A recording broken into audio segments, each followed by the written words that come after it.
اسرائیل بنے گا. حدیث میں خبریں یہ سارے مسلمان ممالک تمہارے ہاتھ سے نکل جائیں گے مسلمانوں. یہ عراق اور اردن اور یہ اور وہ، یہاں تک کہ ترکی، سعودی عرب کا بھی شمالی حصہ نکل جائے گا. البتہ مدینے کا جو ان کا پروگرام ہے اس کو اللہ نہیں پورا ہونے دے گا. مدینے میں داخلے کی ان کو اجازت نہیں ملے گی. بہرحال یہ سارا کچھ ہونے والا ہے. وہ وقت بھی آنے والا ہے کہ حضور کی ایک حدیث کے مطابق ایک شخص کے 1000 بیٹے ہوں گے تو 999 ختم ہو جائیں گے، ایک بچے گا. یہ وقت بھی آنے والا ہے کہ حضور فرماتے ہیں اتنی بڑی جنگ ہوگی، اتنی خونریزی ہوگی کہ پوری زمین اٹ جائے گی لاشوں سے. تو پرندہ جو ہے کوئی، ایک تو پرندے ہوتے ہیں کہ جو مردار خور ہے، گدھ ہے، وہ تو بڑی خوشی سے اتریں گے، تناول فرمائیں گے لاشوں کو. اسی طریقے سے کوے ہیں، چیلے ہیں. لیکن جو نفاست پسند پرندے ہیں وہ لاش کے اوپر اترنا نہیں چاہتے. تو ایک پرندہ اڑتا چلا جائے گا، اسے کہیں زمین پر اترنے کی جگہ نہیں ملے گی، لاشیں ہی لاشیں ہوں گی. یہاں تک کہ وہ تھک ہار کر اس کے جو ہے پر جواب دے جائیں گے، گرے گا تو لاش پر گرے گا. یہ وقت آنے والا، اور یہ یہودیوں کے ہاتھوں، یا یہودیوں کے جو سپورٹرز ہیں اس وقت، جو ان کے ہاتھ میں آلہ کار ہیں، ان کے ہاتھوں آنا ہے. میرے نزدیک اس کام کے لیے اس ملعون قوم کو، کہ جو حضرت عیسیٰ کے زمانے سے ملعون ہو چکی ہے، اس کو باقی رکھا گیا ہے. اسے یہ موقع دیا گیا ہے. اس نے اسرائیل بنا لیا ہے. تقریباً 2000 سال کے بعد وہ دوبارہ آ کر آباد ہوئے اس سرزمین میں جہاں سے نکال دیے گئے تھے 70 عیسوی کے اندر. یہ سارا کچھ کیوں ہو رہا ہے؟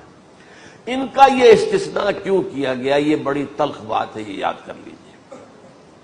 کیونکہ یا تو قوم اسی وقت ہلاک کر دی جاتی، جیسا کہ ہوا قوم نوح، قوم ہود، قوم عاد، قوم ثمود، قوم شعیب. یہ ہوا کہ نہیں ہوا؟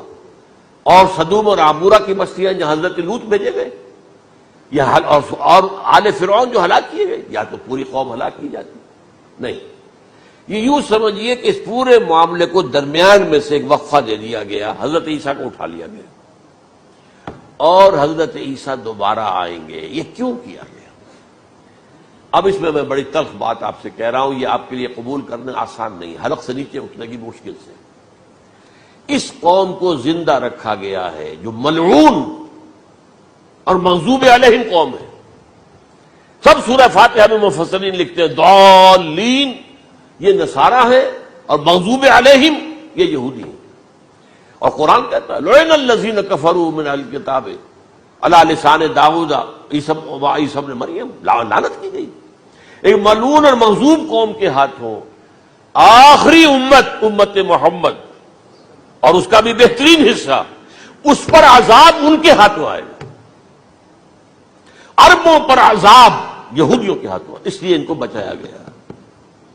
یہ میں نے کئی دفعہ واقعہ سنایا، مولانا اسلائی صاحب بتایا کرتے تھے، کیونکہ وہ راجپوت تھے، یو پی کے راجپوت، مشرقی حصے کے. کہ ہمارے ہاں کوئی نوجوان اگر کوئی بڑی گری ہوئی حرکت کرتا تھا تو اس کے سر پر چمار کے ذریعے، چمار کے ہاتھوں جوتا لگوایا جاتا تھا. اگر راجپوت کے سر پر راجپوت کا جوتا گرا تو چلو تکلیف تو ہوئی، لیکن یہ کہ راجپوت کا جوتا گرا ہے نا، پڑا ہے. لیکن راجپوت کے سر پر چمار کا جوتا، جس کو آپ انگریزی میں کہتے ہیں to add insult to injury, وہ تکلیف بھی ہے جوتا کھانے کی، اور انسلٹ ہے کہ ایک چمار مار رہا. یہ امت سب سے خیر امت ہے، کنتم خیر امت اخرجت للناس. اس کے لیے عذاب بھی بدترین آئے گا. اور کن پر آئے گا؟ اس امت کا جو اصل نیوکلیس ہے عرب، جس کے بارے میں حضور کی حدیث موجود ہے ویل للعرب، عرب کے لیے بہت بڑی ہلاکت. اور آج ہماری نظر میں آ رہا ہے وہ ملعون اور مغضوب علیہم قوم، ان کے سینے کے اندر خنجر کی طرح بھونکی گئی ہے. اور 30 کروڑ کے قریب عرب بے حمیتی، بے غیرتی، بزدلی، کمزوری، ذلت، مسکرت کی مثال بنے ہوئے. کوئی بول سکتا ہے اس اسرائیل کے خلاف؟ کوئی بول سکتا ہے؟ 30-35 لاکھ آدمی ہے اسرائیل کے اندر یہودی، اس سے زیادہ تو امریکہ میں 50 لاکھ کے قریب.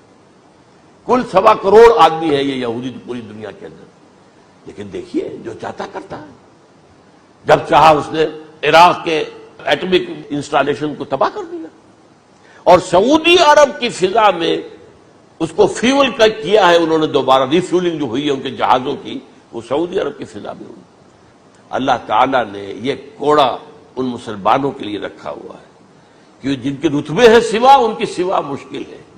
جتنا اونچا مقام اللہ نے دیا عربوں کو، ان میں حضور کو اٹھایا، ان کی زبان میں اپنا آخری کلام نازل کیا، تو ان کی ذمہ داری بھی بہت ہے۔ جن کے رتبے ہیں سوا، ان کی سوا مشکل ہے۔ یہ ہے میرے نزدیک واللہ اعلم